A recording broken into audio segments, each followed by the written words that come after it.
আপনারা দেখুন পুঁই গাছটা কীরকম গ্রোথ হয়েছে। পুরো জানলার গ্রিল বেয়ে লকলকিয়ে ওপরে উঠে গেছে। এখানে একটা কুমড়ো গাছও উঠেছে সাইড দিয়ে। এপাশে অনেকগুলোই পুঁই গাছ আছে। সব গাছগুলোই লকলকিয়ে ওপরে উঠে যাচ্ছে। খুব ভালো গ্রোথ হয়েছে। আপনারা দেখুন, আপনারাও যদি এই ধরনের গ্রোথ চান গাছের, তাহলে এই জিনিসটা দিন, মাছ ধোয়া জল, তার সাথে হলুদ মিশিয়ে নেবেন। হলুদটা হচ্ছে অ্যান্টিসেপটিকের কাজ করবে, মাটিতে পোকামাকড় হতে দেবে না। এই জলটা আমি গাছের গোড়ায় দিয়ে দেবো। সপ্তাহে একদিন করে এই মাছ ধোয়া জল আমি গাছের গোড়ায় দিয়ে দিই। সেই জন্য এত সুন্দর গ্রোথ হয়েছে গাছগুলোর। এখানে অনেকগুলো পুঁই গাছ উঠেছে, পুঁই শাক গাছ। সাইড দিয়ে কুমড়ো গাছও উঠেছে। প্রত্যেকটা গাছেরই খুব সুন্দর গ্রোথ হয়েছে, সেটা আপনাদের আমি দেখাচ্ছি এই ভিডিওতে। হ্যালো ফ্রেন্ডস, আমি মৌমিতা। আমি আবার চলে এলাম আমার গার্ডেনিংয়ে একটা নতুন ভিডিও নিয়ে। আজ আমি মালাবার স্পিনাচ, বাংলায় যাকে বলে পুঁই শাক, তার উপর একটা ভিডিও করে আপনাদের দেখাচ্ছি। কথায় আছে শাকের রাজা পুঁই, অর্থাৎ সমস্ত শাকের মধ্যে পুঁই শাককে শাকেদের রাজা বলা হয়। অর্থাৎ সমস্ত শাকের মধ্যে পুঁই শাকের গুরুত্ব হচ্ছে অপরিসীম। এবার এই পুঁই শাক যদি আমাদের বাড়িতে আমরা লাগাই এবং তার যদি খুব ভালো গ্রোথ হয়, তাহলে আর কথাই নেই। আমি এই পুঁই শাকটা দেখুন, আমার এখানে পুঁই গাছটি কীরকম লতিয়ে উঠে গেছে। আরও কয়েকটা পুঁই গাছ আমি দেখাচ্ছি। এই দেখুন, এখানে একটা পুঁই গাছ উঠছে, এখানে একটা পুঁই গাছ উঠছে। এই যে পুঁই গাছের এত সুন্দর গ্রোথ, এর পেছনে আমি কি দিই, কি খাবার দিই, বা কি কারণ, সেটা আমি এই ভিডিওতে আপনাদের দেখাবো। পুঁই গাছ সাধারণত গ্রীষ্মপ্রধান দেশের একটি গাছ।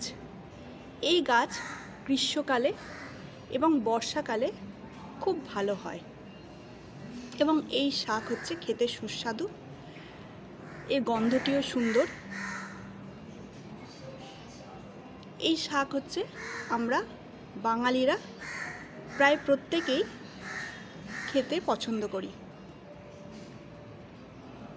এবার এই পুঁই শাকের যদি গ্রোথ খুব ভালো করতে চান, তাহলে আমি কি খাবার দিই সেটা দেখুন।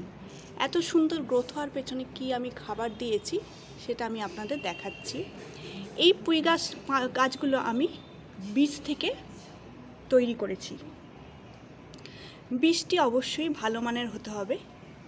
পুঁই মেটুলি অর্থাৎ পুঁইয়ের বীজকে শুকিয়ে, বেশ কিছুদিন ধরে শুকিয়ে যদি মাটিতে, উর্বর মাটিতে বসিয়ে দেওয়া হয়, অর্থাৎ মাটি তৈরি করে যদি বসিয়ে দেওয়া হয়, তাহলে এই রকম ভালো পুঁই গাছ জন্মাবে তার থেকে। অথবা আরেকটাভাবে পুঁই গাছ বসানো যেতে পারে, সেটা হলো বাজার থেকে পুঁই শাক কিনে আনা হলে তার যে শেকড়গুলো থাকে, সেই শেকড় শুদ্ধ মাটিতে বসিয়ে দিলেও ভালো পুঁই গাছ হতে পারে।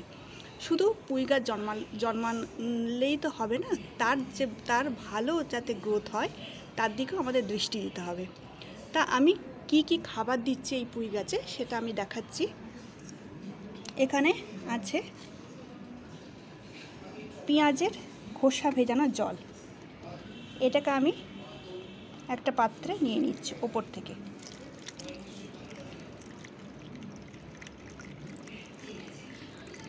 দু চারটে পেঁয়াজের খোসা গেলে ক্ষতি নেই।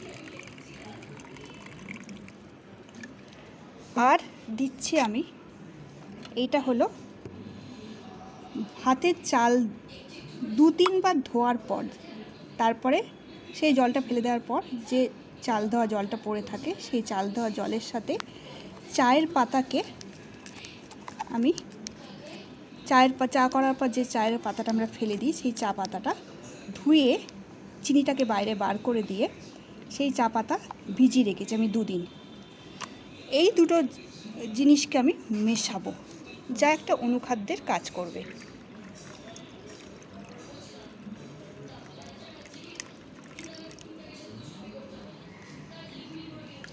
এই ওপরের জলটা আমি নিয়ে নেব। এবার এটা আমি ভালো করে গুলিয়ে নেব। গুলিয়ে এই জলটা আমি পুঁই গাছে দেবো।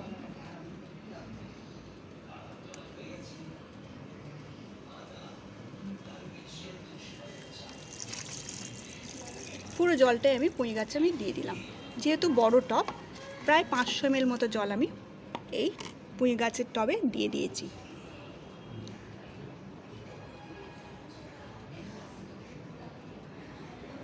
আর একটা জিনিস আমি দিই, আর একটা কথা বলে রাখা ভালো, পুঁই গাছ অবশ্যই রোদে রাখতে হবে। যথেষ্ট রোদ এই পুঁই গাছের পক্ষে খুবই ভালো। এবং এই পুঁই শাকের গাছকে যদি দেখেন যে পাতাগুলো মিয়ে গেছে আর কি, বা শুকিয়ে এসছে, তাহলে গাছে জল দেবেন। অর্থাৎ বড় টব, যেহেতু এটা আমার বড় টব, তাই আমি 1 দিন ছাড়া জল দিই।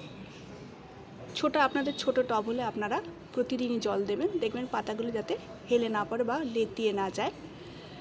যখন দেখবেন যে নেতিয়ে গেছে, তখনই আপনারা জল দেবেন। অর্থাৎ 1 দিন ছাড়া জল দিলেও হবে। আরেকটা জিনিস, আমি আরেকটা খাবার দিই।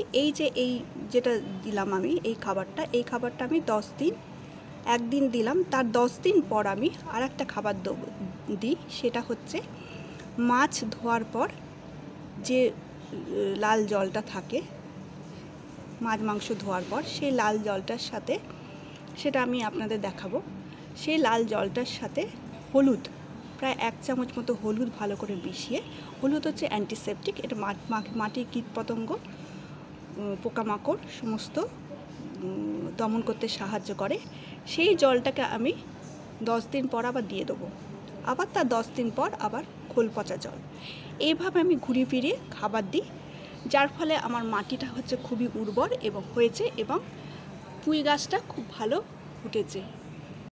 আমি এই সকল তরল গাছে দিই, এর ফলে গাছগুলি হচ্ছে খুব বাড়ে, গাছের গ্রোথ খুব ভালো হয়।